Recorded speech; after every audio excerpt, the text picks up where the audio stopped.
Hello there, ladies and gentlemen, and welcome to the 88th episode of the Retrotopia podcast. My name's Alan, your British chum from across the pond, or I suppose, if you're listening in England, from the same side of the pond. Whatever, shut up. And that being said, if you are listening from England, hang in there. I don't know if you're as sweaty as I am right now, but Jesus Christ, we are going through it. And I don't want to hear it from any of you other transatlantic cousins. A British heatwave just hits different. Trust me on this one. We are talking about a little-known game to me anyway, because I only just heard about this game a couple of weeks ago. We are talking about the Nintendo Entertainment System classic Crystalis or Crystalis. Choose whatever pronunciation suits you best. Yes, I've never heard of this game before because we never received this game before over in the PAL region of gaming history. And I'm starting to wonder as I get deeper into this whole podcasting business, just what the fuck were we actually playing in England? Because this is yet another RPG that I have absolutely no experience about. And I don't know what the guys think about it, but I think it might be something of a hidden gem. Now, if you are anxious to get to the game chat, you can use your teleport spell to zoom ahead, quick travel, if you will, about 20 minutes or so down the road, and you'll get to the game chat. But I encourage you to stick around and listen to our intro because I'm going to field some questions and comments from our Patreons. We've got the Gentleman's Interlude and all other fun stuff to do. So stick around and have some fun with us. Now, socials, we have them. You want to look at them. You can find all of our social medias at linktree, linktr.ee/retrotopia. Come find your social media poison of choice and like, share, spread the word of Retrotopia to all of your friends. You can also find our Discord, which we are incredibly proud of because you can come along and talk to some like-minded individuals in a wonderfully non-toxic area of the internet and chat games, movies, Pokemon cards. For some reason, that's very hot in our Discord right now. All sorts. So come and join the fun. You can also find links to our TeePublic or Dashery page. I'm still a little bit confused about which is which or what the difference is, but you can toddle on over there and find all of Brian's absolutely fantastic t-shirt designs. That being said, you can have them put on t-shirts, mugs, stickers, posters, canvases, all sorts of really cool stuff over there. So go and check it out. And you can also find our no, I did that one. You can also find our Patreon. I know what I'm doing. For free, for the low, low price of free, you can join our Patreon. You can listen to all of our extra shows like Retro Bites, which you can listen to 15 whole days early with an extra topic tacked on as well at the end there for you lovely people. You can listen to our quick play series where either Sam, Brian, or myself will pick a short game, something not quite meaty enough for a full episode of the show, and we'll review it. Just a little quick mini-sode, just to help you get through your fortnight there.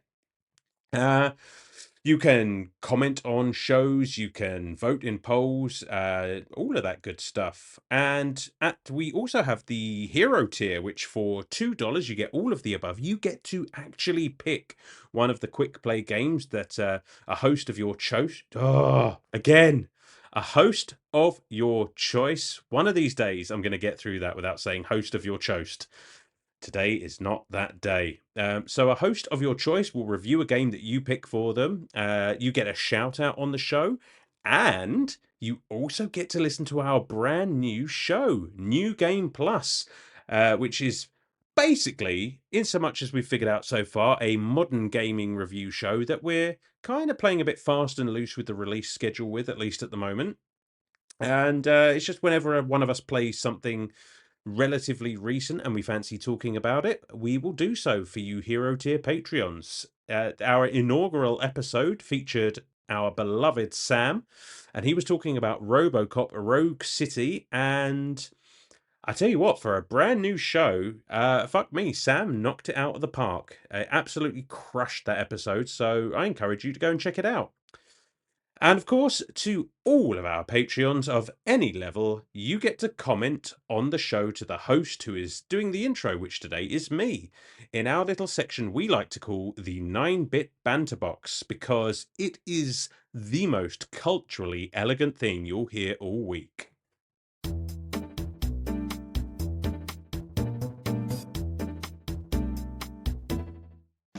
All right then, let's see what some of you lovely people have to say this week. And asking the important questions, the vital questions right off the bat is Wildcard, who says, Alan, you're making a sandwich. Money and resources aren't an issue. What are you slapping together?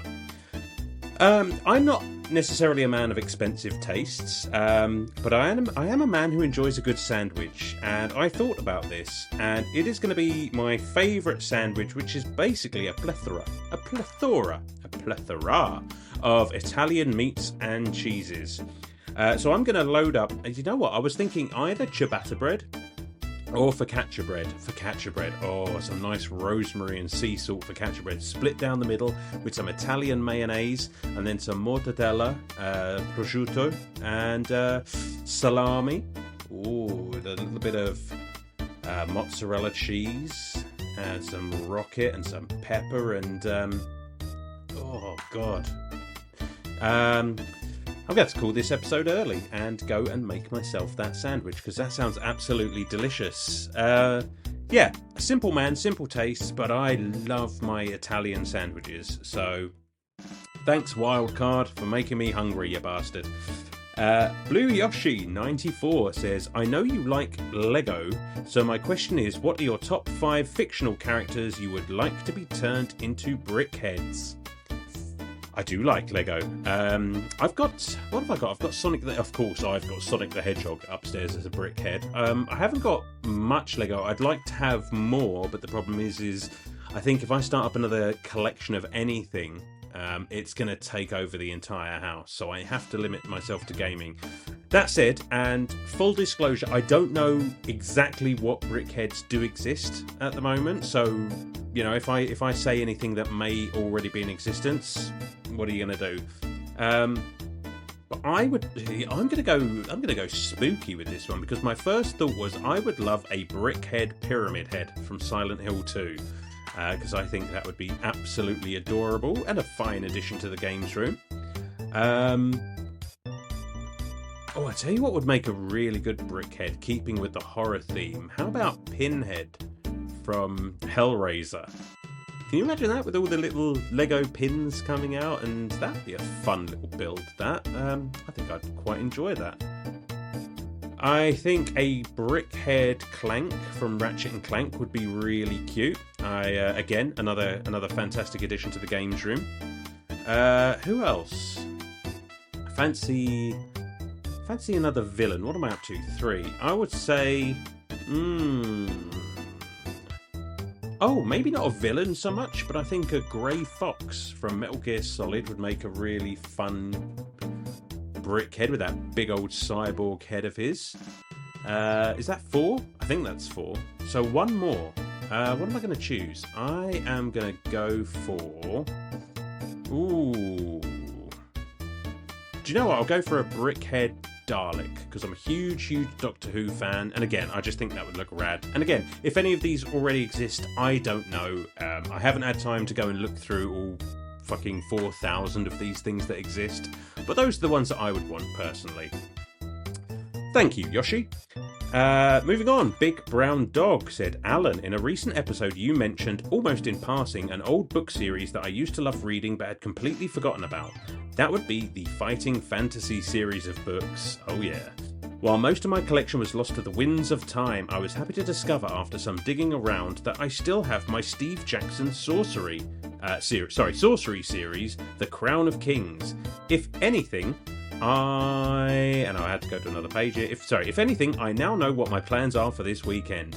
For the uninitiated, Fighting Fantasy was a series of books written by two authors, Ian Livingstone and Steve Jackson. Each book would take you on a different dungeon-crawling adventure in search of treasure and fame. The books are written in the style of a choose-your-own-adventure, but also required you to build a D&D-like character sheet. There were frequent monster battles, and at times your only escape would be the lucky roll of the dice. Big Brown Dog, mate, yes, I love this. I love this because this is a book series, and you described it beautifully. Because we would always get these whenever I went around my nan's house.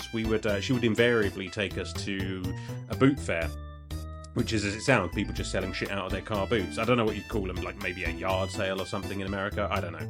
And we would almost always come back with one or two of these Fighting Fantasy books. And I built quite a collection of these things over the years. No idea what happened to them in the end. Probably chucked out by, parents cleaning things out as they do. But I loved these books so much. I was young at the time, so I never fucked with the character sheet or anything like that. I used to just like reading and turning to this page and turning to that page, and invariably ending up at one page that would just kill my character stone dead. So, pro tip, always keep your finger on that last page, because if you're a cheating bastard like myself, that's how you beat the game. Thank you, Big Brown Dog, for that wonderful dose of nostalgia. Where are we?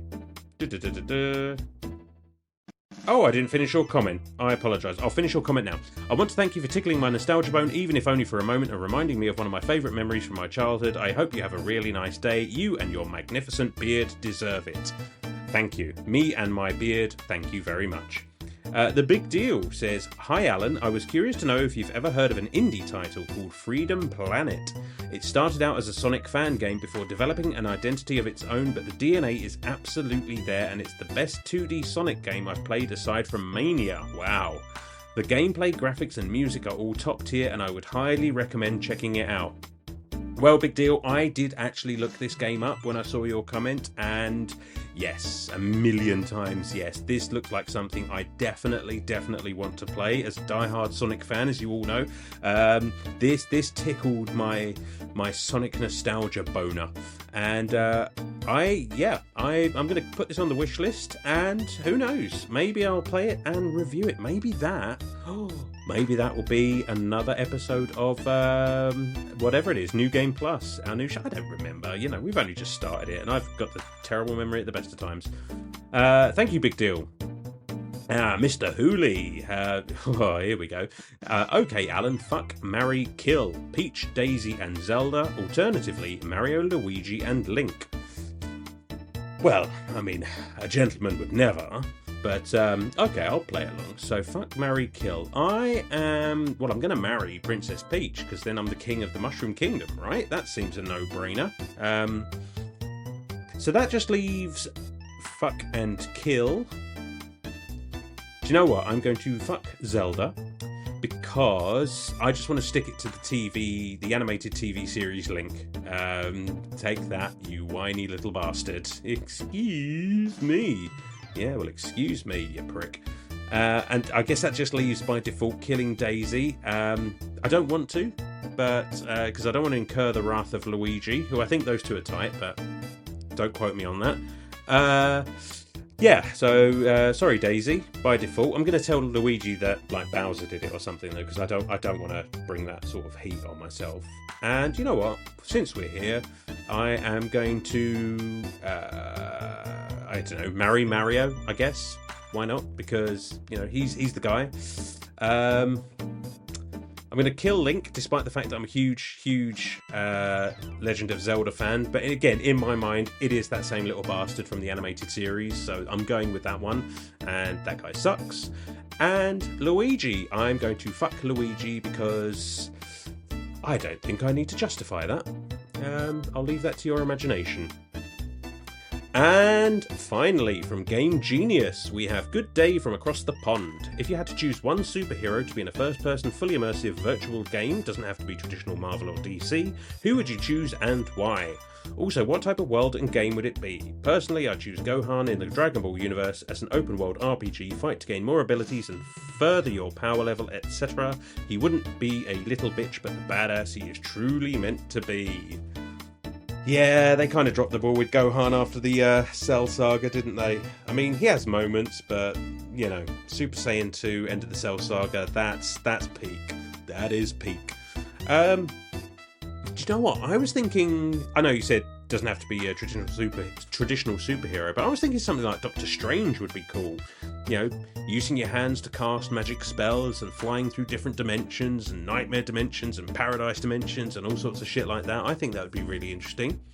And it would just be that. It would be solving a multi-planar mystery. It's like a detective story. You have to find clues across the different realms in order to solve the mystery. This is literally off the top of my head. I have not planned this at all, maybe I should have. Or alternatively, you know what, just take something like Hulk Ultimate Destruction and just put yourself in first person, because I think that would be an incredible stress reliever. And I think we could all do with that from time to time. Just a Hulk smash simulator. Alright, thanks guys, I think that's everything. You'll have to forgive me because I've got this all on my phone and I suck at my job. So, there we go. So, moving on, what have I been up to? Sweating, mostly. As I said off the top, we are in the middle of a heat wave, so it is a game of survival at this point. And I'm not doing it very well. I'm far too hairy for this heat. That said, I am playing a lot of video games at the moment. For instance, I am playing, I should know this, Far Cry 3 for an upcoming episode. I am playing Monster Hunter World because you know who you are. And what else? I'm about to start Resident Evil. I am playing Pokemon Violet on the Switch, just on my lunch break at work. I'm playing Dragon Power because, again, you know who you are. And, I just wanted to mention, it's not something that I'm playing, but I beat Batman on the NES recently, and I'm just putting that there as a bit of a flex, because, Jesus Christ, that game nearly killed me, and I'm wearing that as a badge of honor. Yeah, so suck it. God, that's a lot of talking. So, now that all that talking's done, I shall hand it over to me for a little bit more talking with the Gentleman's Interlude. Crystalis, a rather splendid gem from the era of the Nintendo Entertainment System. Indeed. Allow me to regale you with a proper British gentleman's account of this notable title. Crystalis is an action role-playing game developed by the esteemed Japanese studio SNK, who were quite renowned for their arcade prowess before venturing into home consoles. The game was originally released in Japan on April 13, 1990 under the title Godslayer Haruka Tenku no Sonata. Shortly thereafter, it crossed the seas to North America, arriving in July of the same year as Crystalis for the NES.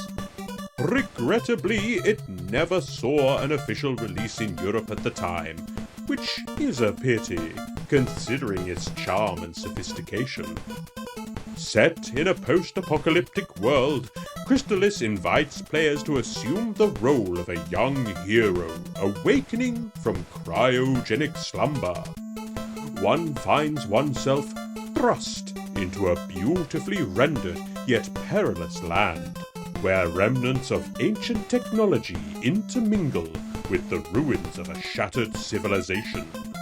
The narrative is quite engrossing, revolving around the titular Crystalis swords, magical blades with the power to change the fate of the world. The protagonist's quest is to unite these weapons and thwart the nefarious ambitions of a tyrannical empire seeking to plunge the world into darkness. From a gameplay perspective, Crystalis is an exquisite blend of hack and slash combat and role-playing mechanics. Players engage in real-time battles, wielding swords and a delightful assortment of elemental magic spells. The game's top-down perspective and fluid controls offer a satisfying experience, quite advanced for the NES era. One must explore diverse environments, solve puzzles, and interact with non-playable characters to advance the tale. The soundtrack, composed by the talented composer Yoko Osaka, further elevates the experience with its melodic and atmospheric pieces, perfectly complementing the game's mood. A remarkable facet of Crystalis is its impressive technical presentation on the humble NES hardware.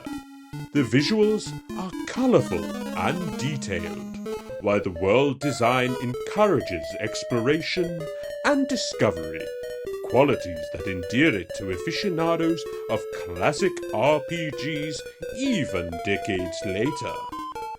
In sum, Crystalis shines as a beacon of SNK's ambition and artistry during the twilight years of the 8-bit era. It may not have achieved the widespread acclaim of some contemporaries, but to those fortunate enough to play it, it remains a treasured classic, offering a stirring adventure marked by mystery, magic, and heroism. Okay. Jesus, that was a bit all over the place, wasn't it? Thanks, Alan, for that curious effort. Okay, now I realise we're running a little bit over time, but I can't help myself. So, before we get to the game chat, we'd love to hear what you guys think of this game. And a couple of write-ins. We've got Andrew Wright, who I think is very excited to listen to this episode. I played so much of this one as a kid. Crystalis is 1 part Dragon Warrior, 2 parts Legend of Zelda, and is a true hidden gem on the NES. I've never played Dragon Warrior. Again, I don't think we got that one over here. I might be wrong, but I have definitely played my fair share of Legend of Zelda, and I can definitely see the parallels, and no mistake. Thank you, Andrew Wright. And then Mr. Hooley brings us home with Crystalis Meth. It's a dangerous drug, kids. You are absolutely right, Mr. Hooley. Drugs are bad, okay? And on that note, we are going to delve into the futuristic, post-apocalyptic world of Crystalis. So gather up your swords, make sure you have a healthy supply of antidotes, and maybe use a guide, because this one gets a little fucking cryptic, as we discuss Crystalis, released for the NES on April 13th, 1990 in Japan, and July 1990 in North America. Thanks for listening, guys. Enjoy the show.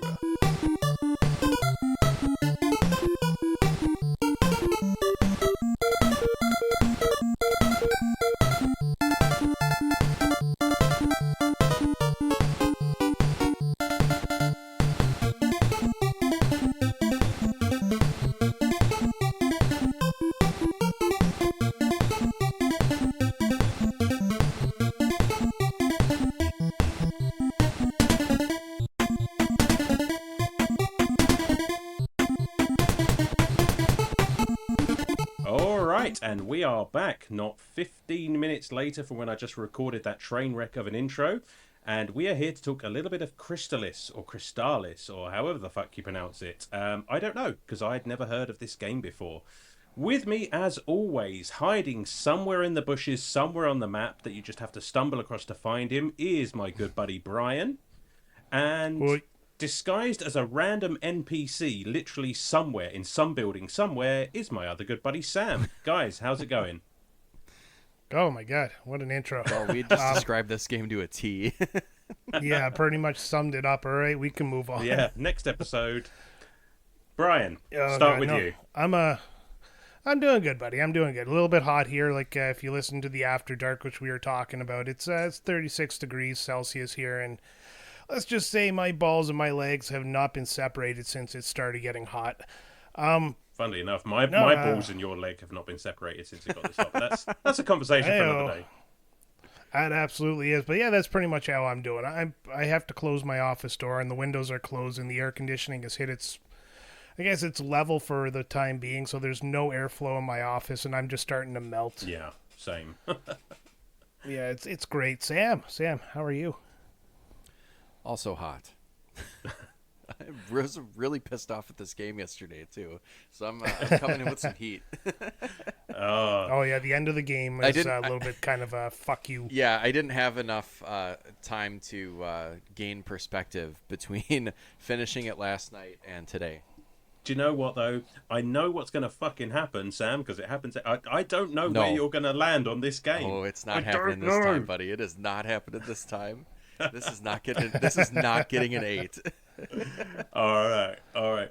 Well, I suppose, as always, we should discuss our history with this game, and mine's going to be really short because I have none.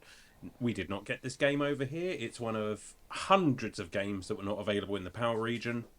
And up until, I guess, Brian mentioned it, I don't think I'd even really heard it. I might have seen the name. That's about it. Knew nothing going in. That's my history. Brian, you brought this to the table, I think. Why? Because somebody in our Discord, who is a good buddy of mine, he mentioned this game a long time ago when we started the podcast as a suggested game, and I noticed it was on NSO, and I figured, why not? Because we needed a game that was a little bit shorter, and we haven't played a Nintendo game in a long time, so my history with the game is the same as yours. I never heard about this game when I was young.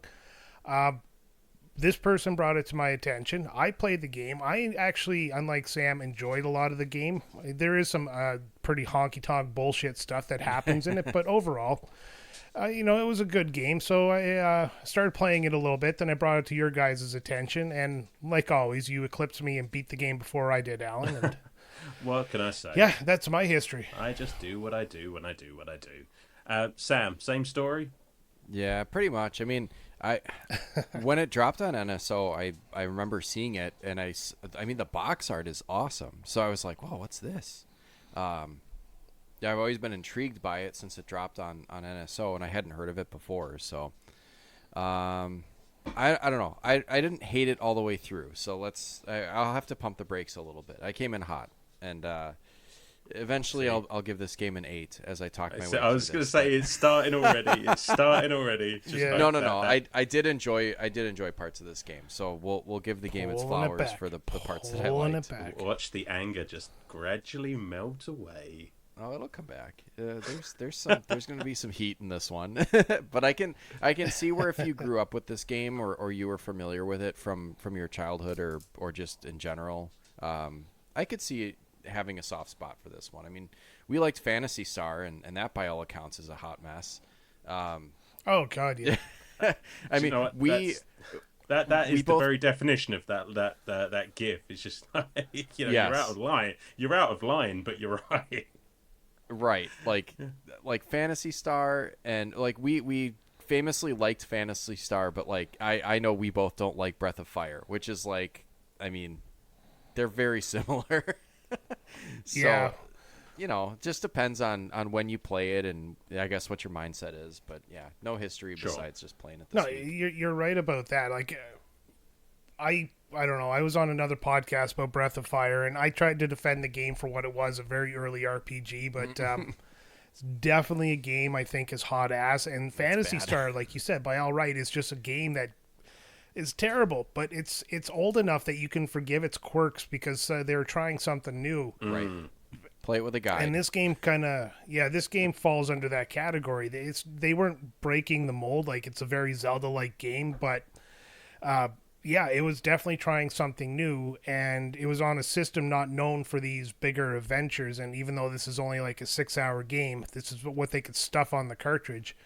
It did what it did well, in my opinion. Yeah, I'd agree with that. And you know what? That's actually a pretty good place to start, because you described this as a Zelda-like, and that's undeniably spot on. I mean, it has a lot of Zelda in its DNA. I mean, for those who don't know, Crystalis, how do you guys say it? Crystalis?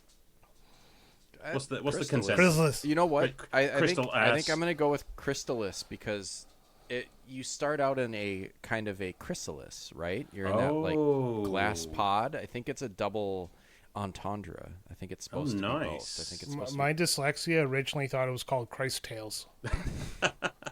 That's a different game altogether, Brian. Yeah. a But Bible yeah, so adventure. this this is very much I guess a sort of action RPG in very similar vein to your 8-bit and even 16-bit, I guess, Zelda games, with a much heavier emphasis on the leveling up and the sort of item management, I guess, that you get with your standard RPG. So it's a little bit of a blend of, I guess, Zelda and your Final Fantasies and stuff like that. Because you only play as the one character, who, as Sam rightly pointed out, you wake up in a sort of, I don't know, cryogenic stasis, I suppose. I mean, Do you want that whole plot summary? I wrote it down just for anticipation for this moment. well, I was going to hand over to you, Brian, but you had to just go on in and jump the gun. Because to be fair, if I may, to be fair, I got the initial premise of the game, and then the story lost me at the end. So I'm going to hand over to the story guy of Retrotopia, Brian. Take it away. It definitely I'm not gonna- picks up bits at the end and sprints to the end with them. Sure. Yeah, there's nothing in the middle of this game, but it starts out. It takes place 100 years after a global thermonuclear war. So, next week. Civilization has reverted to a medieval state because that's what's going to happen after, we destroy the planet. We're all going to be back to sticks and swords and arrows and stuff.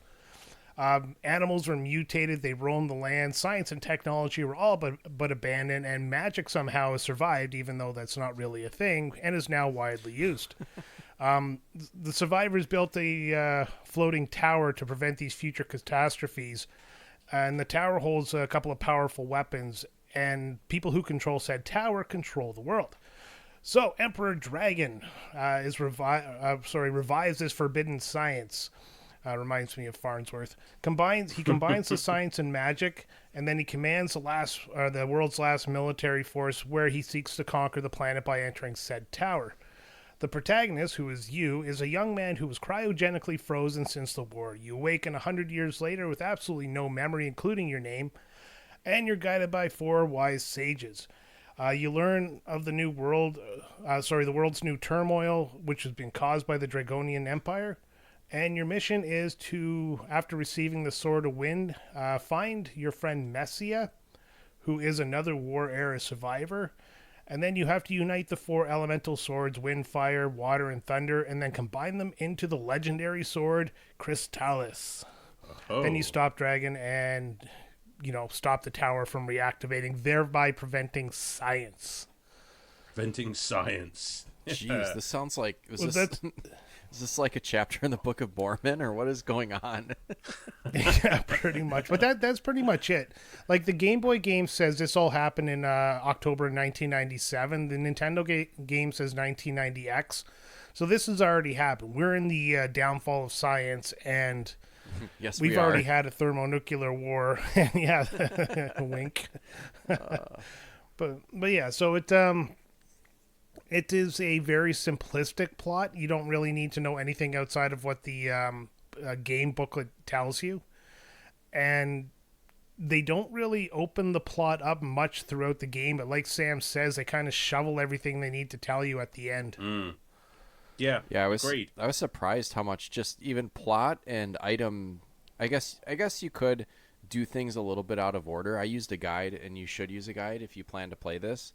But it seems like they just shotgunned a bunch of stuff at the end, both plot and items that you needed to finish the game were just all right at the end. Yeah. I mean, I guess, like, it does kind of... they've given themselves a bit of an out there, because the main character having amnesia, which is such a plot device, but, back then, I guess amnesia was still kind of a... Oh, this is a new story beat. Let's use amnesia, but it does. No, it was in every sitcom since like the 60s. I guess, but it does give you a convenient out. Go on. The I thought of the Futurama when they're watching all my circuits. They're like, oh no, I have amnesia. Oh, I fucking love Futurama. Oh my god. All right, But go ahead. I'm sorry. it does explain, it's a nice little convenient way of explaining why you name your character, because obviously he doesn't remember his own name. And Did you name your character? Because mine was named nothing. I named my character Alan, as I usually do, because I didn't think of anything. Where did you name your character? I didn't notice that. Like every save was just a blank name. Well, Sam, you named your character, right? I named my character my dude because I wanted to do that for the next RPG or the next Zelda-like that I play because it's really fun and all the dialogue. Yeah, because everyone's just finally like, here, my dude. Exactly. I have no idea. It's just something that happened at the start, I guess. You just enter your name. No idea. Maybe I skipped it. But it did feel like when I was playing this game, it did feel like playing a game having amnesia, because I had no fucking idea what was going on, where I was going, or why I was going there. It just seemed like a series of events where I just talk to someone and they say, go over there. Alrighty, I'll go over there. And then you meet somebody else and they say, okay, well, now get this and go over there. And I'm just like, yeah, but why? What am I doing? That Nintendo mechanic of walking into people and talking to them really pissed me off when somebody was blocking a door or a pathway and you're like trying to get around them and you keep just nicking a pixel on them, and next thing you know you're in that same old conversation you've done 3 times because they won't get the fuck out of your way. And like there's always one random NPC that just says like, hey, go away. It's like, no, you fucking go away. You walked into me, you dick. It's just like you will have the same line of dialogue 4 or 5 times, just literally just trying to get out of this person's way, and whoever thought that was a good idea, go fuck yourself, because that is a very early gripe that I had with the game. And I do like this game, but there are quirks that are indicative of the time, but there are also certain things which are just like, come on, you play tested this game, you know that's bullshit. Was it Dragon Quest? Wasn't Dragon Quest or Dragon Warrior kind of like that too? I mean, we might have to give. I thought Dragon Warrior you had to open up a menu and choose talk or choose search or choose. That is worse. I hate that worse. That's the worst. Final Fantasy seemed to have perfected the mechanic where you walk up to somebody and hit the A button and you enter a dialogue. Yeah. Everybody else tried to complicate the system or uncomplicate it, and it just made it annoying. It's just like, you're not going to swing your sword at an NPC. Just give me that option to talk to them. Come on. Well, there's a couple I would have if I had the opportunity. Well, yeah, that's fair, and we'll get there. I mean, story-wise, like you say, not much going on, but I think it is perhaps a little bit more than some. It certainly felt like more going on than the first Final Fantasy game. I can't really compare the two in my mind right now. I can't really remember the full story of Final Fantasy, but you're right. There was kind of a lot going on. I guess you could break the game down into the 4 different swords, and every section kind of had their own little plot going on. So yeah, it does have a little bit more than just the overarching plot. Yeah, and they sort of did a reasonable job with the world building as well. It's just like, okay, like you said, all that post-apocalyptic world, everything's just basically reset. It's just like, okay, I understand this place. I know what to expect here. It wasn't much, but it's enough for me to just like, okay, I get what this world is all about, and I'm interested. Yeah, I did appreciate that you couldn't progress accidentally. You had to find like the key to move forward. Otherwise, you're kind of stuck there until you did. But at the same time, sometimes we mentioned this, I can't remember if it was in the After Dark or at the beginning of the episode, but some of the things you have to find by accident. And that was kind of annoying. There's no hint as to where they are. It's like, I lost a statue in some grass somewhere. And they don't even tell you that. They just say it's by the river, and the river is fucking huge. It's like the whole field. Yeah, there's so much river in that fucking area, and it's just like, okay. And the place where the place where the statue is like across it's like on its own little island where you wouldn't really think to go. It's Yeah. like, what the hell? But it's also like a story gate because it blocks you from progressing if you don't find this randomly located statue. Well, it's not randomly located, but the statue that's no indication of where it is, because the guy you give the statue to gives you a gas mask so you can go into the swamp. Yeah, Right. which you cannot progress without. And that statue is in a completely unremarkable location. There is nothing to make it distinct from anywhere else on the map. I found it Yeah, on a accident. hint would have been nice. Yeah. Yeah. I mean, Oh, it's close to the bridge. Right. It's something like that. yeah, where were you at least? It's like you just walk into them and you just keep saying the same Yeah. thing. I don't know. I was doing laps up and down the field there. I walked everywhere, and then without even noticing, I dropped a statue somewhere between coordinates 00 and coordinates 1000. Nope, it was Fucking just by the river. Yeah. Yeah, just by the river. Yeah. Yeah. So yeah, Oh, there is. please. Oh, yeah. And I'm not going to go out and look for my own fucking statue. I'm going to stand here until some guy with a sword shows up from a mythical legend, and I'm going to ask him to find it for me. Just retrace your fucking steps, guy. Come on. If I'm going to But- put a slightly positive spin on that, and I'm going to look through the 1990 lens. If I'm a kid playing this in 1990, this is a good opportunity to grind levels without actually just sitting there and deciding I'm going to just grind levels. I guess if this is your game, and I think you can. I didn't use the in-game save feature, but I think you can only save when you're outside, kind of like a Final Fantasy. You can't save in dungeons unless you get a special item, which you don't find till later. But this is one of those games where it's got so much, I guess, cryptic bullshit that you're just going to be playing this for a while and randomly kind of figure shit out along the way, I guess. Sure. And it just Well, I don't. the game just earned another point from Sam. Yeah. No, it didn't. Well, I don't disagree It with did you, not. Sam. This randomly located thing was fun once, but to do it Oh, they like did. 3 times throughout the game. Yeah. The one by the time I got to the second or third one that they did, I was using a guide, so I knew kind of where to look. But that third one where you're on the dolphin, I'm just like, well, who would think to go back here and look for this whatever the hell this was? It was like a necklace or something. Like, okay, Yeah. go to hell. And that's a big area to traverse Yeah. as well. It's just like Yeah. you are literally looking for a needle in a haystack at that point. And how I think anyone did this without a guide? I guess it's like one of those, like Castlevania Simon's Quest. It's like it's one of those very obvious Nintendo Power games, right? Yeah, and the entire game was I don't know if it was the entire game, but most of it was outlined in a Nintendo Power back in the day. So that must have been how people are able to finish this game. I think my proudest thing about the game is I didn't start using the guide until after I passed the cave where you get the wind ball to shoot and open up the blockages. Yeah. After that, things started going off the rails, and next thing you know, I had a friggin' my phone beside me with a player's guide going through it step by step. I don't think there's any shame in that. Dude, I tell you what, I use my wind ball to unblock my blockages too. Nobody stand behind Sam for your own health and safety. It's not worth it.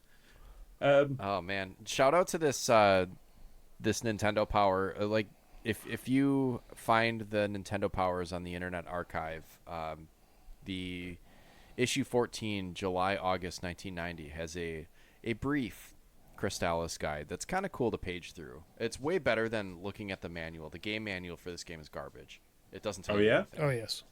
Yeah, I some did game not manuals see at it. the time would give you some hints and stuff, like make sure you talk to these types of people, or if you're in this town, you might want to talk to this guy or whatever.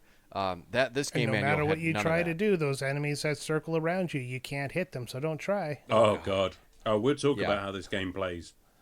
Believe you Mm-hmm. me. But those Nintendo Powers, they're all available online, right? Yeah, you can go to the Internet Archive, Yeah. which Sam just mentioned. Yeah, Just it's- Google It's cool. Crystalis Nintendo Power, and you should be the first option that pops up. Yeah, I'm gonna have to check that out just to see Yeah, what I it think- does actually tell you. That's pretty cool.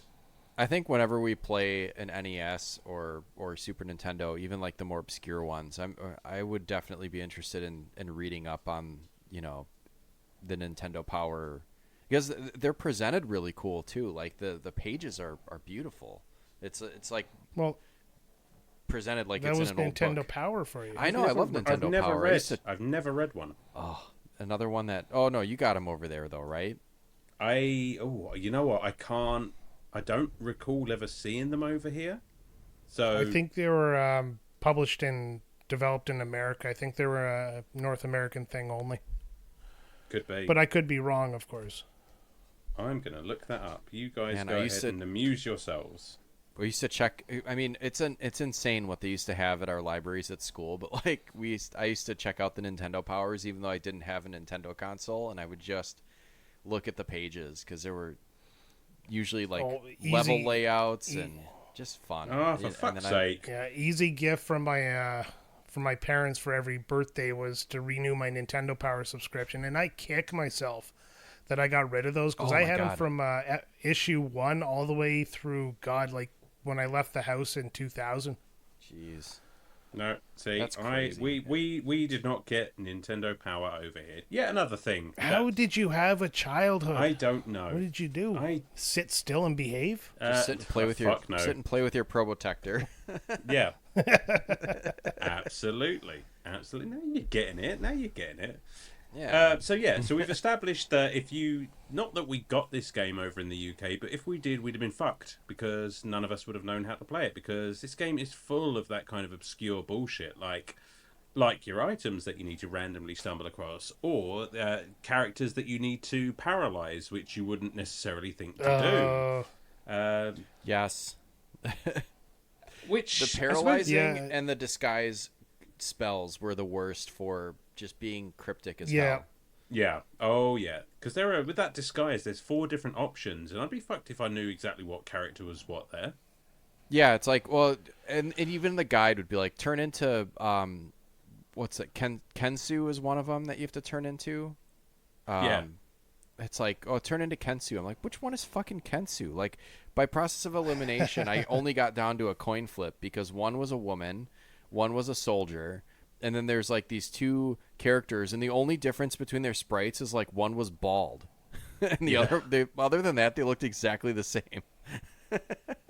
I mean, I suppose it's only 4 to choose from, and you're going to go through all of them and until you figure it out. So it's not the end of the world. And I do appreciate that with this game, and we could get into talking a little bit about the gameplay. That there are a lots of different equipment, lots of different spells and what have you in this game, and I thought that was a really nice amount of variation. Like the spells themselves, I think are really fucking cool in this game. What do you think? Yeah, a nice combination of magic and the different levels of the swords. I don't know. Brian was gonna say no. Yeah. I wasn't gonna say no. I was just gonna say a lot of the time I avoided using magic as much as possible to keep my healing spell fully charged. Yes. Because it drains your magic way too fast. Oh yeah, it's like a time lapse countdown or whatever, where it's just like. Well, it exchanges magic points for hit points, so you hold the button down and it fills your bar up at the expense of your magic points. But it'll fill your bar up from I say 1 hit point to full, using all of your magic points. So if you wanted to use teleport to get the fuck out of there, you couldn't. If there wasn't the warp boots item, then it would be a lot worse. But unless I had to absolutely use another type of magic to do something, I really did avoid using other types of magic. Oh no, the warp boots did save me one time for sure. I always made sure I had I always made sure I had a pair of warp boots with me whenever I left, because for that exact reason, because you run out of mana there. You're fucked in some of these dungeons just trying to get out again. I mean, you can get pretty randomly fucked over no matter what. Like, you could go back to town, heal up, and go back out and make your way to like a cave or something that you need to go to. And on the way there, you can just get like absolutely annihilated by like a flying enemy or something. Yeah. It's like, oh my god. Fuck. Oh, that happened to me one day. I was like, okay, I had to level up a little bit because I felt like I was a little bit behind. So I was like, I sit down, I crack a beer there, I'm ready to go. I'm looking at the TV. I walk out of the town, get fucking annihilated. Restart, walk out of the town. 2 enemies later, fucking annihilated. Right. It just happened over and over. And I put the controller down gently. I turned it off, finished my beer, and then said, I don't want to fucking play this game anymore. It can be very unforgiving, and added So added much when they have projectiles or they circle you. Ooh. Yeah. Added to that, So- the combat, which I'm gonna hand back over to Brian and just let you have your say, because we've all played these kind of sword swinging Zelda like RPGs, so they must be fairly intuitive. We must be good at this by now, surely, Brian. Well, The Legend of Zelda does the same thing. The sword sticks out his pants like a penis poking somebody, and I don't know. I'm kind of at odds. So. You get a sword, you have 1 level of charge, you get this elemental ball, which gives you level 2 of the charge, and you get a bracelet, which gives you level 3. Level 3 uses your magic up. It's a great attack when you need to use it, great on some of the bosses, but it uses your magic. So if you don't have a bunch of magic rings, which costs a lot of money, and you continuously charge to level 3, you're just depleting your magic and therefore your health. Your recovery, basically. But when you move, you don't charge the sword, which is another problem. So you have to stand still to charge it to level 2, which is your best attack without using magic. So you're constantly stutter stepping so that you can charge and walk to hit the enemy that's coming towards you. Some enemies throw stuff, which means you have to get out of their way, which screws up your aim, and then you'll fire the projectile right by them and miss them completely because there's no area of damage. And the other one, like I said, the sword pokes out front, and for some reason, it misses. Oh, yeah. Like you go to attack an enemy, and it'll go over top of their sprite, but it'll count as a miss, but the enemy will hit you. Like a bunch of times in a row. Like you can get kind of, not really stun locked, but just kind of, like, I don't even know what to call it. There have been times where, especially those spiders in the cave had like a weird hitbox. I think. Yeah, you were all about the one-eyed spiders. Those fucking one-eyed spiders. You'd miss it with the sword, even though it looked like you hit it dead on, and then it would just kind of like sit on you and hit you like 3 times, and it makes this really annoying sound when you get hit. It's like rear, rear, rear. I don't care. And the knockback is pretty obnoxious too, because there's times when you get like knocked out of a room, if you're by stairs or something, it can knock you back. It's just like, oh my god. And which would respawn all the enemies you killed in the next room. Right. I don't know how I got to level 16 though, because there was one point I was literally just avoiding enemies. Yeah. You would get experience for finding new towns and stuff like that. You did? Oh yeah. Yeah. Oh wow. I didn't even it didn't register for me. Like I just didn't. I mean, it probably just pops up without notifying you or whatever, but I didn't know that. Well, no, it notifies you, but it's just one of those things you gloss over. It's like, oh, hey, next level, and then you just carry on. Oh, I didn't see that. But that's a good. That's actually a good idea. Like give a chunk of experience for getting to a certain point. You know what I mean? Instead of having to just grind. Because I found a spot to grind that I was telling Alan about the other day, where it's like once I got the water sword, which is kind of like a water ice type sword, and it does this like crazy attack that does like a pinwheel of frost damage and then like pulses in and out. Giggity. But I would draw in these soldiers that were shooting arrows, but if you draw in like a pack of like 4 or 5 of them on the screen, I would just unleash the third wave of the water sword and it would kill all of them, and I'd end up with like 1,000 experience every time I did that. Amazing. And I know, it's like I feel like I broke the game. And the thing is, you have to with this game. I mean, to say nothing of the combat, and I will agree that the hitboxes in this game are fucked in favor of the enemies, because there is no arc to the swing of your sword. You have to be literally on a plane with them, trading off blows, and you're pretty much guaranteed that you're going to get hit for every blow that you trade off.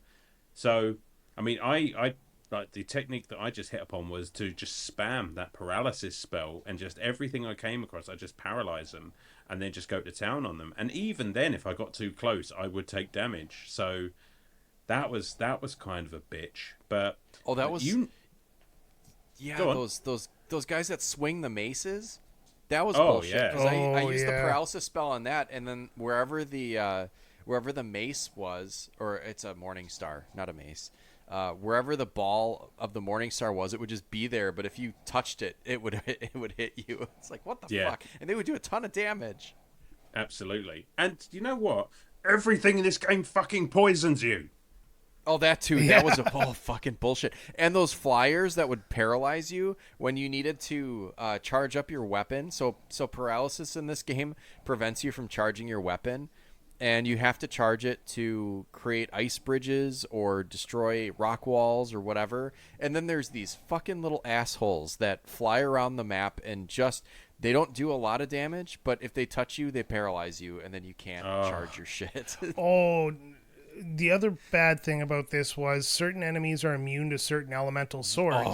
So it wouldn't be so bad if it was different dungeons, but you have to continuously swap your swords and the ball or bracelets in the dungeon in order to kill all the enemies, even some that are like back to back. Yes. And it's not a hot swap. You have to hit select, and you have to go to your options and select the sword and the appropriate charm in order to switch. And then, of course, some walls require a different sword, and like you said, the ice bridge. It gets kind of tedious. Yeah, A I bit. think would be the best way A to bit. describe it. It's not something that's unplayable. It's just very, very tedious. yeah. I got And, pretty you know, good, pretty quick with like. I was switching it. literally, Yeah. I was literally just about to say that by the end of the game, it was like second nature. It was just like pow, pow, pow, Yeah. pow, pow, and like back to it. But like in the early going, I was just like, oh, for fuck's sake, really? It's just like every time like I got that ding, ding off an enemy, I was just like, oh, come on. Just like, okay, well, I guess I'm avoiding you because I can't be bothered to change my sword. To But- the There point there was a nice thing when Yeah. when you got to a certain level, enemies like lower level enemies couldn't hurt you Sure. as well, and then certain types of armors that would was protect nice. you from certain like projectile attacks. Yeah. So that was kind of a nice trade off because you could just go back and just seek revenge. But Oh yeah. no, the the sword swapping and the enemies are kind of unbalanced in this game. The menu Yeah. got so ingrained that this morning I went back to.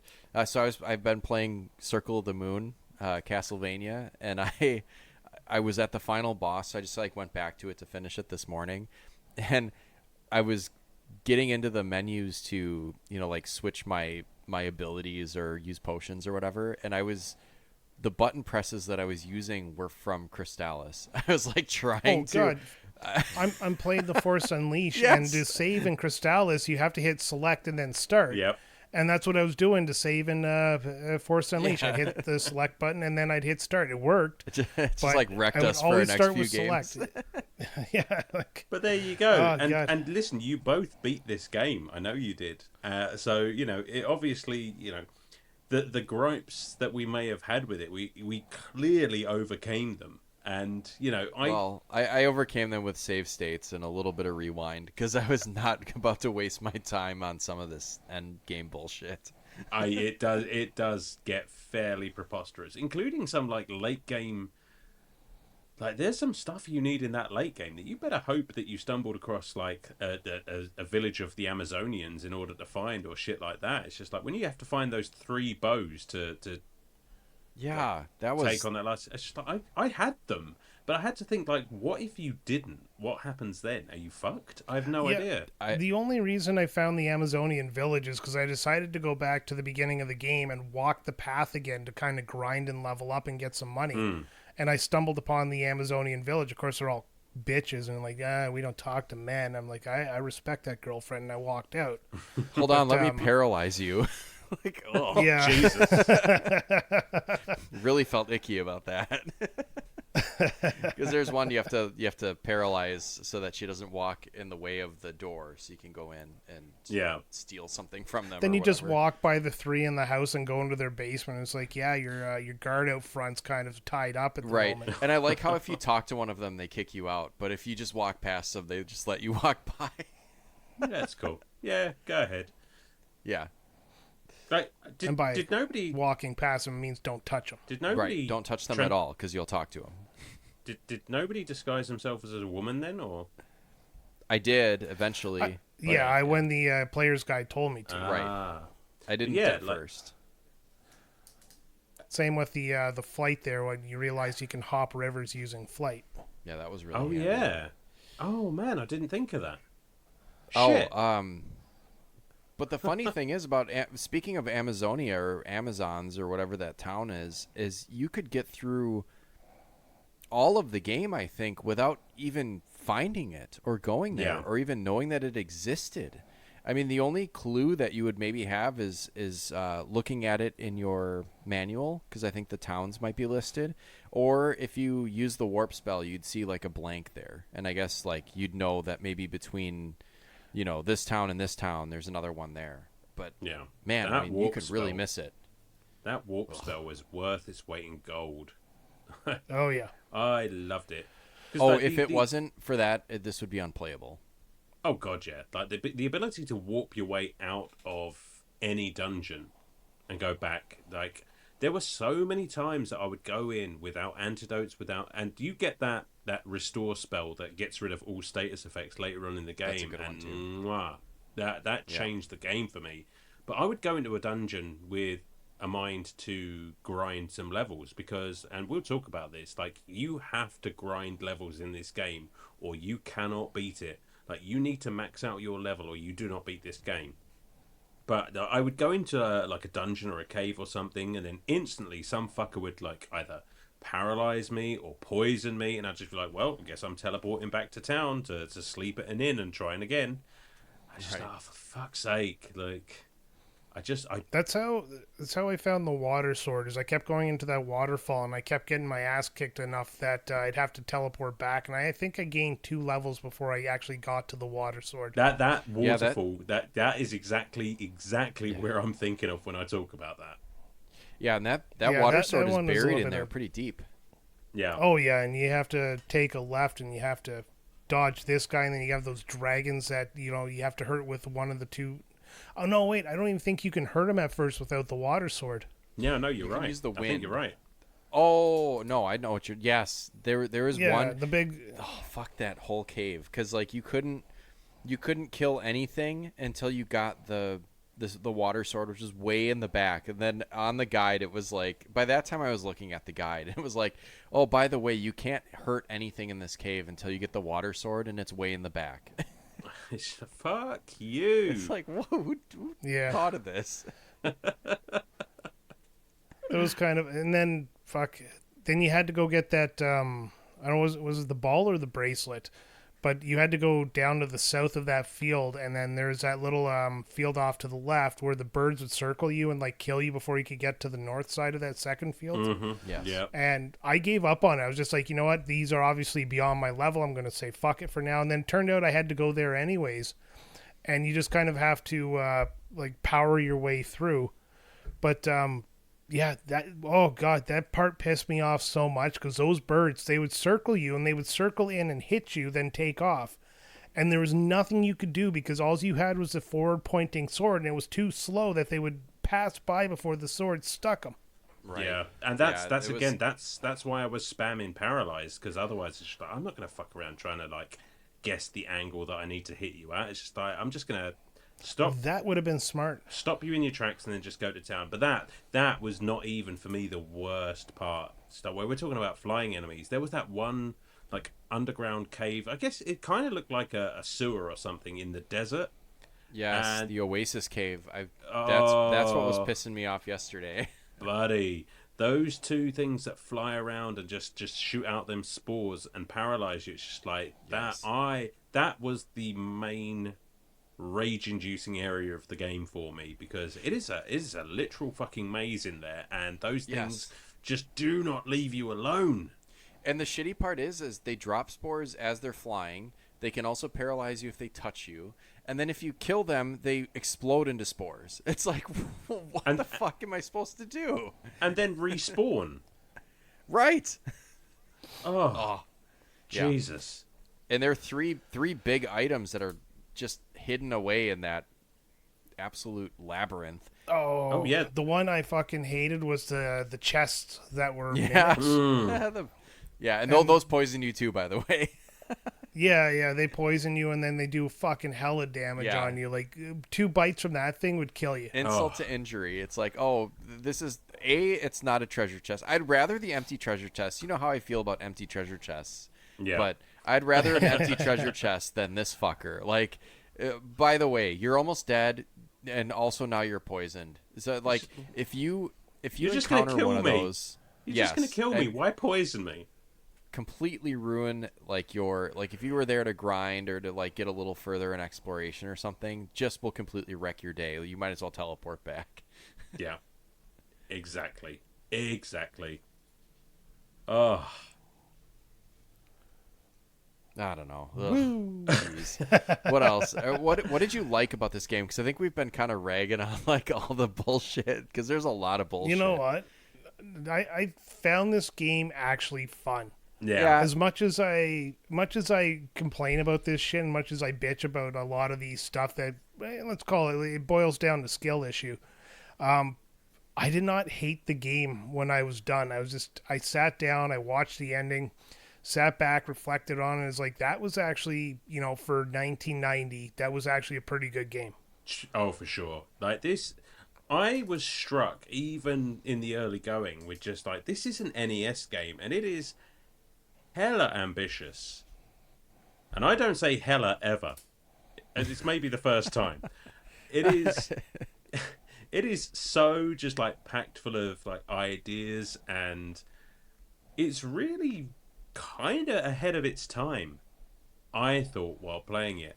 And it has its quirks and things like that, but yeah, no, Brian, I completely agree with you. Like, I did thoroughly enjoy playing this game. It was a great little adventure, and I tell you what, the speed at which you move around this game is ridiculous. Like, it's very smooth.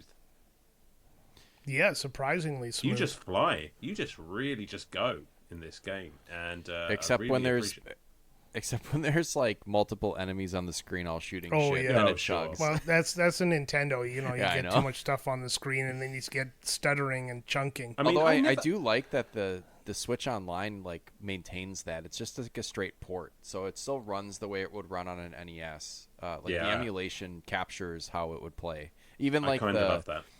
like what do you call that when you see a bit of just like extra pixels on the sides of the frame? You know how it kind of glitches on the sides of the frame? I don't know how to Yeah. explain it. Oh, but that's yeah. Oh, so fuck! Somebody explained that There's in a- a there's YouTube a video word for once that, in yeah. Mario. Yeah, but I like that it's still essentially there. it's loading more of the game. Sorry, less of the game than you can see because the screen is kind of shifted or some crap.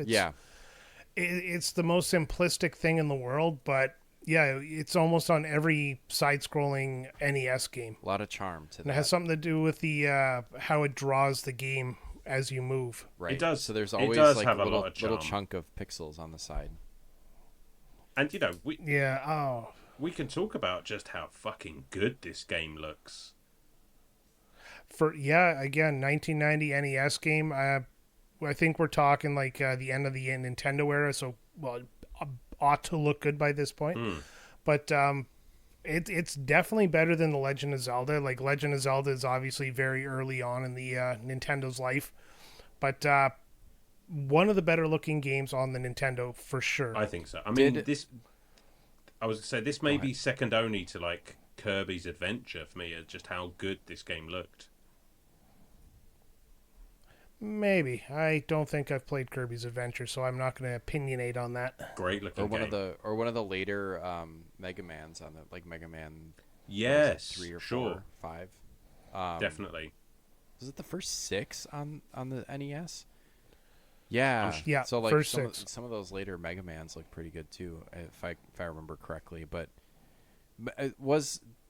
correct me if I'm wrong, or if you remember or have played it. But did Zelda 2 have leveling? Yes. I mean, that is an odd game, Yeah. but is this game kind of a combination of Zelda 1 and Zelda 2 with the top down and then the leveling and the dungeon exploring and stuff? Like, it kind of is a combination of the two.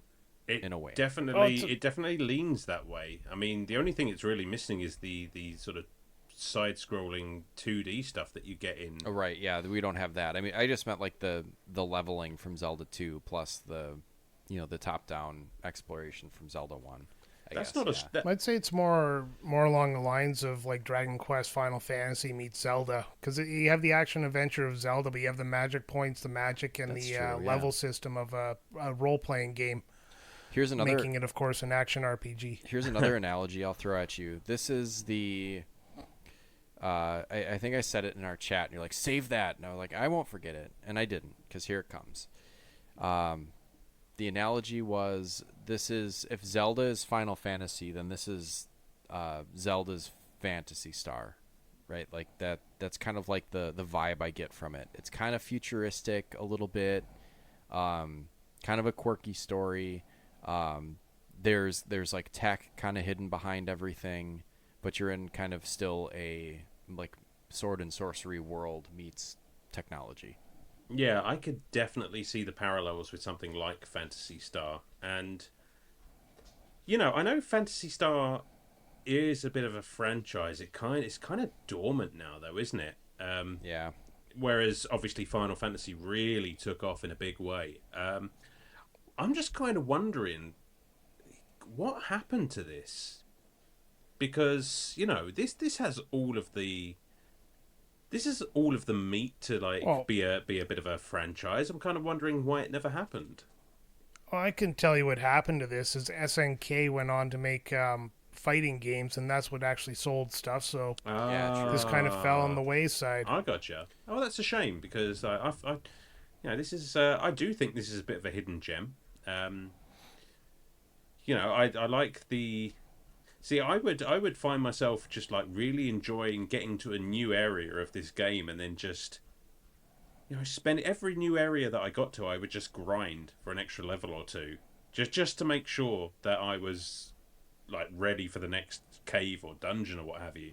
And I'd get into the swing of it, and I'd find myself just like really enjoying that process. And like I said, like as I mentioned, you have to grind, you have to level up because the bosses in this game cannot be beaten under a certain level, which is kind of a weird touch, I guess. Like you literally cannot touch them if you're under leveled. But yeah, that sort of gameplay loop of find a new area, see what enemies are available, and just figure out how to kill them, and then just repeat. There's nothing more satisfying than when you level up and that dick that was throwing axes at you now takes 2 hits instead of 3. Wow. And like I said, some of them, like, you cannot damage the final boss of this game unless you are fully leveled up. And it's like, it really gives you... there's that whole argument in RPGs about whether, you get these people who are just like, well, I'm going to go for a low-level run. And, that's the way to play the game. I mean, I am very much a person in an RPG that wants to level as high as possible and just dog walk the entire game. I don't know. I just like feeling powerful for once. And I like that this game kind of rewarded that gameplay loop. Just made me think about that. I looked it up. The speedrun record for this is by an American named Overswarm at 52 minutes and 53 seconds, set 4 years ago. Jeez, is that like legit or tool assisted or what? This is from speedrun.com, and I don't see what the criteria was. Okay. Wow. That's crazy. That's insane. Sorry. Any percent, no wild warp. No what? Any percent. Okay. Well, I mean, it's really hard to not...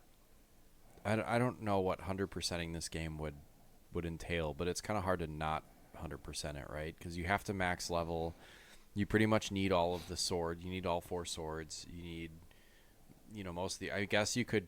Some of the items are probably, like some of the rings and stuff are probably optional, but... I mean, the warrior ring was great. Once I got that, I just equipped that and the thunder sword or the lightning sword or whatever, and just like shot lightning all the time. That's the one. Oh, yeah, that's the one that you could literally just spam your level 2 without charging, wasn't it? Yeah. Yeah, and you just sit there and it's like having a machine gun and you just fucking mow down enemies. Oh, couple that with that medallion that had you like recharge your mana when you were standing still, and the psycho armor that recharged your health when you were standing still. Yeah, that was good too. by the end of this It, game, I felt like a boss.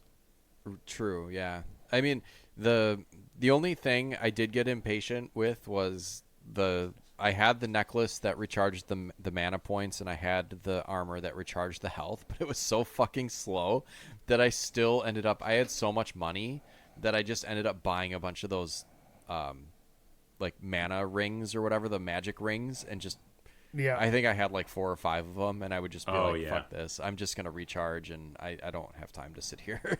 Yeah, and the mana rings recharging your magic was a godsend at the end of the game. Yeah, Oh, yeah. they were. You could get them in treasure chests, which was great. But then that last town had them for sale, and if you had a ton of money left over, that was pretty nice. Yeah, I would say between the magic ring and was it the opal statues or something like that? The things that if you equipped, like you would basically have an extra life. Like those were That I incredible. didn't know about. I Oh, guess I yeah. should have. I didn't do what I always say to do, which was read the manual, because Yeah. there's no descriptions on any of the items. So it doesn't really tell you what it does. Even the like we discussed the transform where you transform into one of 4 characters doesn't even put their fucking name underneath. Like, Yeah. it's a sprite. It's like, I don't know who these guys are. These are very like innocuous looking. Like these all look the same. Yeah, absolutely, absolutely. It's just like, well, your guess is as good as mine. I'm just going to and the thing that makes me laugh, and I know it's a video game. There's a certain amount of suspension of disbelief. It's just like Yes. I would just be like transforming through these characters, and you have to think the guy that I'm going to talk to is like, I can see you like transforming into these different people, dude. Yeah, I know you've just done that. Yeah, and yeah, I'm still gonna fall for it. One area that really I think started, and we can maybe get into some of my gripes, which we already have. We've griped a lot, but I think there was one boss in particular that really, really pissed me off. Oh, me too. Let's hope it's the same one. You have to. I think when you go through what is that place called? I don't have the guide open in front of me, but there's a cave or like I don't know what you'd call it. It starts out like a palace or whatever, but it's kind of a maze. You have to work through like 4 levels of kind of a boss rush. Okay. Yeah. That part just in general sucked. Like I had to back out of it at one point because I realized that I didn't have enough mana replenishing and or healing items to like see me through. So I backed out of it and ended up going back in and trying to, get through it as efficiently as possible without using any of my mana or items. But I think as the 3rd boss in was like a refight. You have to refight a lot of the bosses that you've already fought, but they're faster. Yeah. And this one shoots, I think he shoots fire. He turns into a ball maybe. Yeah. And bounces around the screen, which is fine, but it's fast. I mean, and he hits you, and he hits you for quite a bit.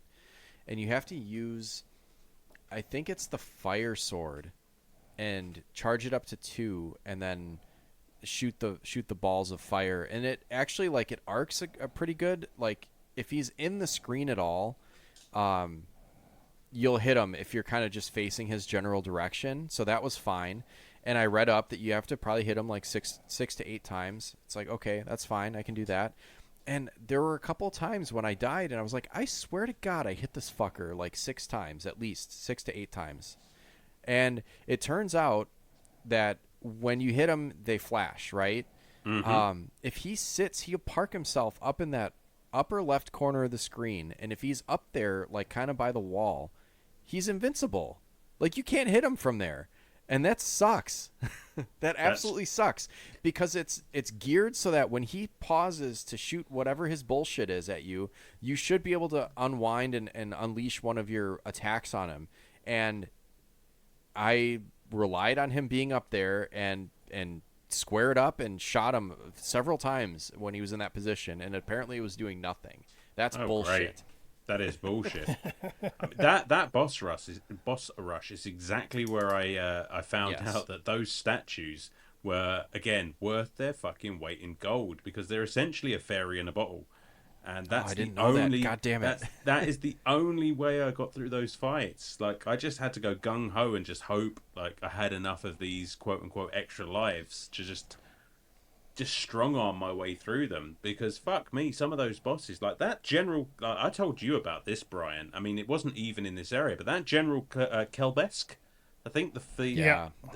he's everywhere the first time you fight him on the top of the mountain. He is literally everywhere. Like he's like shooting bits of ground at you and what have you and just dancing around. And if he corners you, you're fucked. And that guy was, oh boy, that was a sticking point for me earlier on. Like I lost my Oh yeah, shit. that was a shit fight. That was like one of your first big ones. I mean, you fight the swamp monster first, the giant insect, Yeah. but that one just stays at the top of the screen, and you just have to hit it straight on. It's like a game of Space Invaders. Yeah, kind of. But I like that general, boss. Jesus, I fuck, did. you couldn't dodge those rocks. Yeah, No. Kelbesk or whatever his name is. He's a dick. And then they would shoot those they're like blue or yellow little like flame wheels or whatever, and if they hit you, they turn you into like a slime.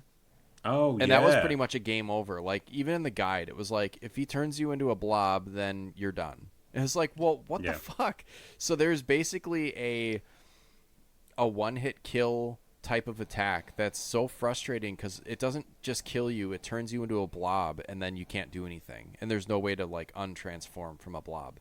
I'm surprised it doesn't fucking poison you as well, just for the sake of it. Yeah, no kidding. Like poison, paralyze, and it's like it's like the Crystalis version of a Marlboro. Oh my god. Every single status condition at once, right away. Fuck you.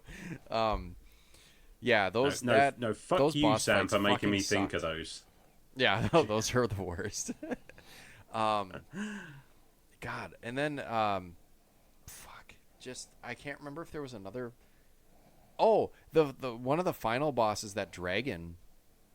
So Yep. you have to use one of the bows on Kelbesk the last time you see him, and if you don't know to use that bow or think to use it, you'll just again piss in the wind. You'll just fight him until you run out of health and magic and die, because he's invincible unless you hit him with the bow and turn him into his true form. Yep. But once you do, it's like the whole scene drops away and it turns into just like a plain yellow backdrop, kind of like in a Castlevania game where like you fight Dracula's true form and like the castle itself melts away, like warps you into another dimension or whatever. But there's no texture to it. It's just flat yellow. And then I kept getting turned into a blob for some reason. I'm like, what the fuck is this thing doing? And it turns out that it was shooting one of those stupid little flame wheels at me, but it was yellow on yellow. You couldn't see I it. was like, Yes. you gotta be goddamn Yes. kidding me. And at this point, I'm thinking, you know what? That's by design. You're doing this to spite me at this point. Like, go Yeah, fuck like, yourselves. can you knock it off with this, like, oh, but still that last, like that, whatever it was called, that ball thing, it was like the third boss into that boss rush, was the hardest boss in the game for me. I spent more time on that one than anything else, because usually, like, for most of the game, if there was a boss fight, I was leveled up enough to where I could just kind of be a tank, take the hits, and just walk up to it and just mash the attack button until it died.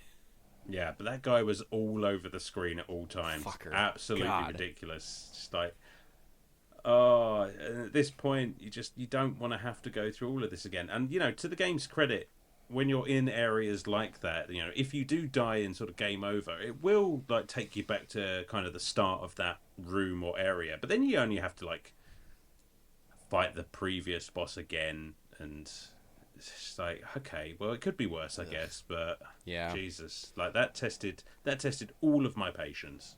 Right, yeah. I don't know. Did you know I there was hated a all Game the Boy? bosses. That's all I'm adding Yeah, to that. the boss fights. Did you know there was a Game Boy Color version of this game? Yes, yeah, yes, I did. yeah. I've heard it's not great. No, I'm actually, like, I was just kind of perusing because I was looking at the Wikipedia article to see like why they didn't make or whether or not there would have been any planned sequels or whatever. But yeah, I think this is the only other version aside from the SNK 40th anniversary collection, which actually looks kind of like a cool collection. But Yeah, I guess the lower resolution on the Game Boy Color screen made this even worse. Like this sounds like the worst way to play it. I can't Yeah, imagine because playing the it on. enemies would hit you off screen, and you couldn't see or hit them most of the time. And Man, I yeah, feel like a I Game Boy I should Color hate version that. of this game would poison me in real life. Yeah, like I'm done. I don't want to play video games anymore ever. I mean, what I will say, and I think we're getting pretty close to the end now. Yeah, Music fucks in this game. it's pretty know, repetitive. yeah, I guess to an extent, but I appreciated that every area had a different theme, and I found the music to be just quite catchy and just really enjoyable. Like it never got on my nerves. It just, yeah, I think they did a great job, especially on the NES with the music for this. I'll say no, I agree. I was grinding a bit of levels on Saturday morning before I had to do some stuff, and it was like I was tired. It was kind of early in the morning, and I was like, I'm just gonna sit and play some of this so I can get it done. And I forgot that I don't know. I don't know. I didn't mute it and put on like a podcast or anything, which is what I was planning on doing, but I completely forgot. And then the rest of the day, I had like whatever loop, like music loop, was just like stuck in my head for the rest of the day. It's literally just started up in my head. I can hear it now. Yeah, it's like No. whatever. I don't know. I can't even. I'm not even gonna. It's gonna be back, and then it's not gonna leave. Yeah, I didn't hate this music. This, like Alan said, it didn't stick with me. And there's been Nintendo games looking at you 3D Battles of the World Runner that have stuck in my brain forever. Yeah. This one wasn't as bad. I could kind of tune it out as I was playing, but yeah, I know exactly where I am if I hear one of the songs play. Yeah, and that's impressive because they considering how much they jammed into this cartridge, like you'd be forgiven for them. Well, they would be forgiven for not putting quite as much music in. But I feel like they really got as much out of this as they possibly could. Yeah. Well, I'd say. they look like they have 29 tracks on the soundtrack. Yeah. See. But some of those are sound bites, so... Yeah, that's it. That's the one. Fuck you. I don't want that in my brain. I want to flush too late. it. It's too late. I tell it's you there what. now. I tell you what. The other thing that I would say is the Game Boy Color cover looks stupid. The cover for the NES version and like the label that's on that cartridge looks so cool. I tell you what, this isn't my favorite game, but if I had some artwork or whatever, like you can get like those posters printed from various online retailers or sellers, Etsy or whatever. Like I'd get a Crystalis poster and put it in my game room. It looks cool. That's a good idea. It even has a one-eyed spider on it for you. Oh, great. One-eyed monster. Come see the one-eyed monster.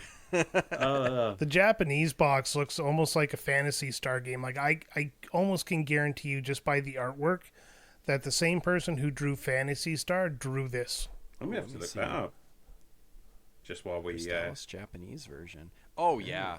Holy crap. Yeah, and the Game Boy Color version looks like they got a 3-year-old to draw. Oh, Yeah, wow. no, that one's dumb. There's 4 crystals on a sword. What does that even mean? Crystalis. But he's fighting the vampire. He doesn't have the Crystalis at that point. Oh, Yeah. We'll take it up with SNK, Brian, or whoever the fuck. But it wasn't SNK who did the Game Boy port. SNK licensed it out to Nintendo to do the Game Boy port, so I think it was just But Software Technology did the develop the Game Boy port.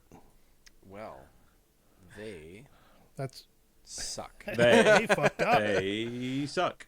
All right. Anyone got anything else that they want to sound off about? I got nothing else. No, just ready to wrap this up in a nice, neat little bow. Well, since you sound so enthusiastic, Brian, why don't you go first?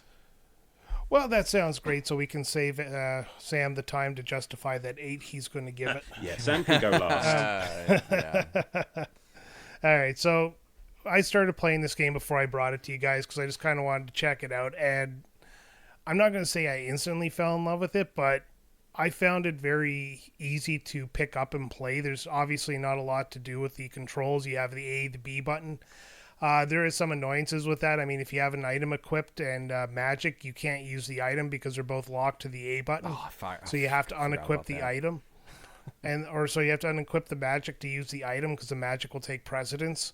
But yeah, little things like that were just quirks for the era there. So taking a look at this through the 1990 lens, we're looking at 10-year-old Brian here, and this had enough charm to it to overcome those things that really annoyed me about it. Yeah, the enemies were killing me, but you really did respawn really fast, and you kind of like it almost auto saved where you were without like permanently saving. So when you died, you'd go back to the beginning of the field, and you would start where you walked into that field with that stuff. So it did actually not screw you over. So if you didn't had a long session where you forgot to save and you died, it would just take you back to the beginning of the dungeon. So I appreciate things like that.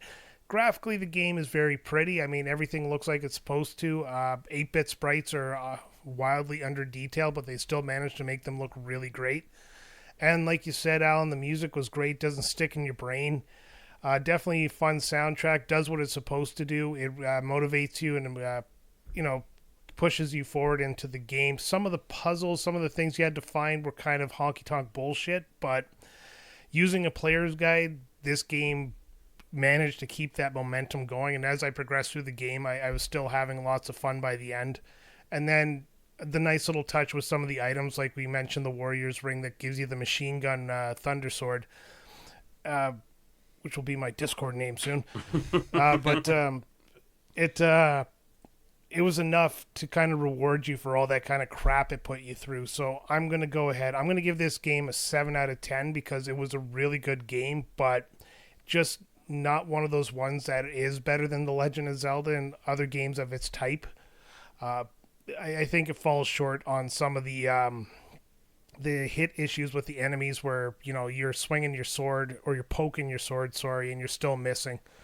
And hot swapping swords would be a nice thing, like if you hit select and swap through them as opposed to, you know, having to go into the menu every time, because the start button just brought up a status screen, which is an absolutely useless use of the start button.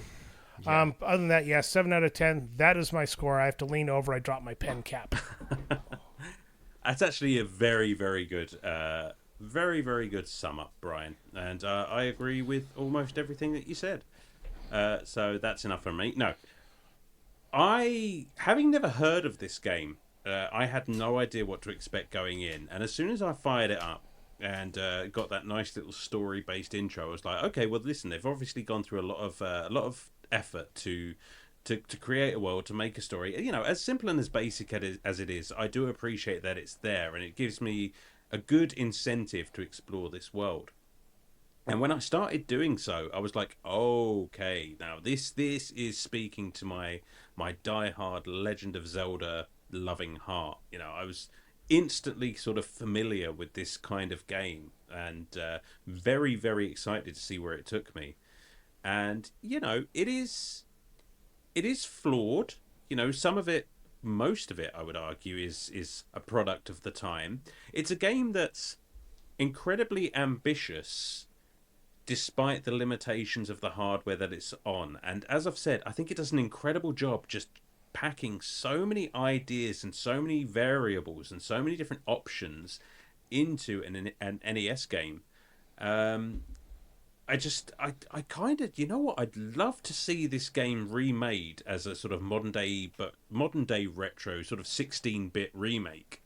Especially with the control interfaces that we have now, I think this could be something quite spectacular. It looks, for the NES, absolutely incredible. I think it controls really well, despite some frustrations with how the combat works, but I found myself getting used to it. It was tough, but I'm not going to say tough but fair, because there was a certain amount of bullshit to this game, as we've discussed, but it wasn't NES hard by any stretch. You know, good music, just all round fun. I really enjoyed it. I'm really happy that I got to play this game. too many little gripes for me to go for Sam's coveted 8. I think I'm gonna go for a 7.5. Really enjoyed this one. Would play it again at some point. Just don't do me. Ooh. Of course, of course. Okay, Sam. Let's have it. 9.5 You out of 10. bastard! You fucking bastard! No, let me walk back a little bit. I think this is a fair Zelda like. If you like Zelda and you're craving more of that type of action, this definitely has it. I found myself enjoying the game quite a bit for the first, I want to say, half or so, and definitely play it with a guide, which, I mean, unfortunately, for some of these old games, you do have to, because I don't know who or why we decided that we weren't going to explain a goddamn thing in a game where there's clearly like NPCs that could say words and kind of give hints. This is one of those games where they give you very little. And I never enjoy a game, no matter what or what era it's from, where you can get to the end and be kind of locked out. And that's possible in this game, because you could get to the point where you have to fire those 3 bows that you have, and you could have none of them. Well, I don't want to say none of them, but you could be missing at least one of them, and if you don't have all 3, you're not progressing to the end. That's frustrating, and that's I think that's poor game design. Yeah, for as linear as this game is, the fact that it lets you go through without getting all the items that you need, that I'm going to take points off for that for sure. Although I don't want to be completely negative. Like I said, I did enjoy the game to start with, but sort of diminishing returns as I went along with some of the cryptic BS that was going on. And not even cryptic, because cryptic implies that there's a hint. It's just confusing. This is just non-existent. So, Zelda gets talked about. This game doesn't, and I think there's a reason for that. Zelda endures because it's a game that you can, figure out on your own and kind of tackle in any kind of direction that you want, I guess. This one is very linear and has some weird stuff that you have to find that's very difficult to find. You would never think to do. I don't know. I feel like I'm just kind of ragging on it, even though it was a good game. If you've played this game and you had this game as a kid, I could see definitely having strong nostalgic ties to it. So I'm not saying it's a bad game at all. I think I'm going to land on like a 6. It just, I don't know. I wouldn't play it again. I'm glad I'm glad we played it, and I would like to play more games like this that are kind of in that obscure category. But man, I can't get on board with playing this one again. It's a 6 for me, and that's with playing it with a guide. Like if there were no guides available and I got stuck somewhere, I'd just be like, fuck it, throw this in the trash heap. But it is what it is. It's a fun game. Sam has landed where I thought he might, and order is restored in the world. Yeah, I didn't talk myself out of my mediocre score for this one. No, but that's a reasonable take. It's I think this game is served incredibly well by being available on the Nintendo Switch Online. Perfect way to play it. Perfect. I mean, if anything we have said about this has sort of piqued your interest, know what you're getting into.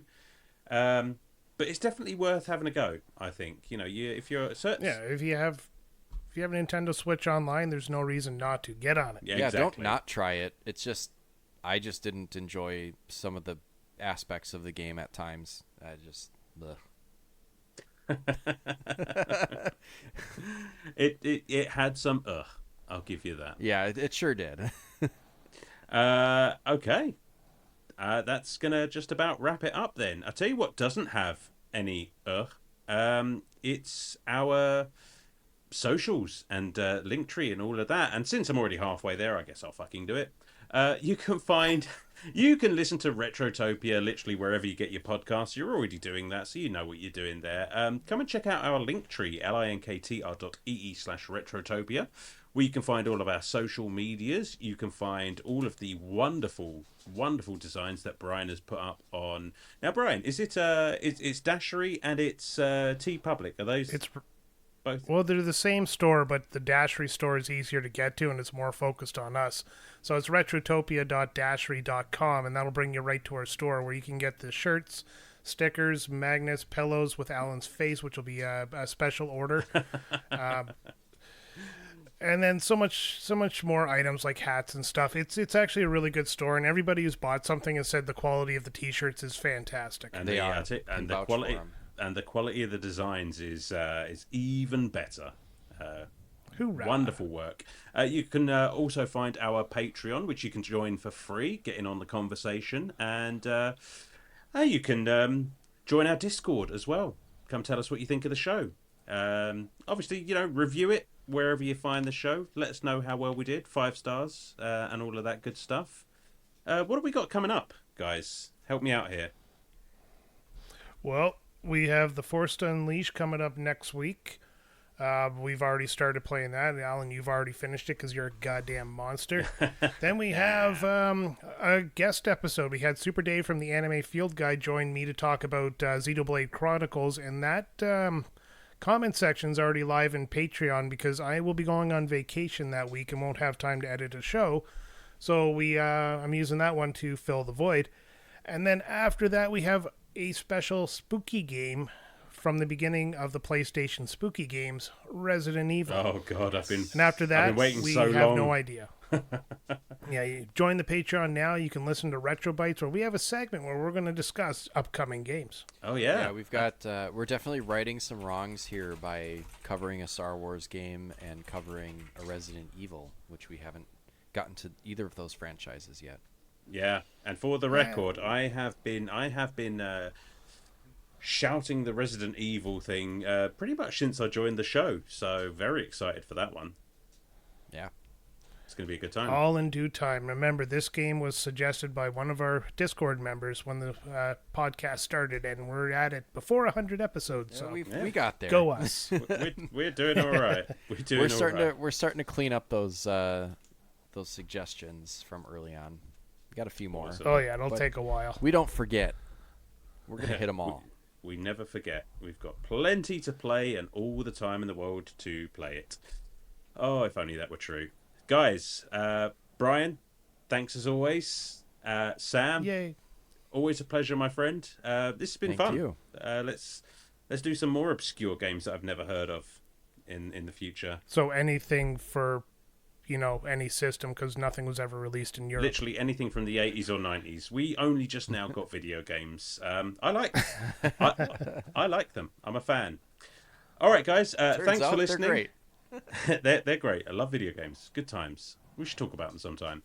And you guys should listen. So that's it from us. And, come join us next week on Retrotopia. Nintendo Power will guide you to the show. And I promise you, we will not poison you.